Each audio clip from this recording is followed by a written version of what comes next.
Ancien surfeur professionnel du circuit mondial élite, Marcelo Núñez a parcouru tous les océans toute sa vie à la recherche des plus belles vagues. Mais sa rencontre avec un requin a priori de type peau bleue, en plein cours de surf, le marquera à jamais. J'étais en train de côtier du gamin que je travaille avec et d'un coup j'ai vu un truc noir, tu vois, dans le banc de sable comme ça et j'ai trouvé un peu bizarre, je pensais que c'était un grand poisson normal, mais après quand j'ai zoomé avec la caméra, j'ai réellement vu que c'était un requin, donc c'était une situation assez compliquée quand même. Un gros poisson d'environ 2 mètres de long, de couleur bleu foncé d'après les constatations du surfeur brésilien.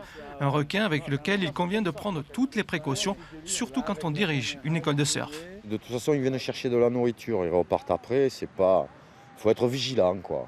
L'océan, c'est un milieu quand même, il faut faire attention. Si on est en harmonie avec, ça se passe bien. Si on fait n'importe quoi, il peut arriver des accidents. Très friand de muges et de calamars, et bien connu des marins-pêcheurs locaux, les requins bleus n'avaient jamais été aperçus aussi près de la plage dans les Landes, selon Hugo Verlhomme, journaliste et auteur d'une trentaine d'ouvrages sur la vie des océans. La question, c'est pourquoi est-ce qu'il est au bord ?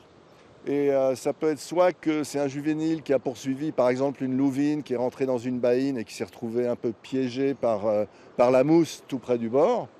Soit aussi on peut partir du principe que la ressource est disons en difficulté dans cette région comme dans beaucoup d'autres régions océanes et qu'il y a moins de poissons qu'il y avait à une époque.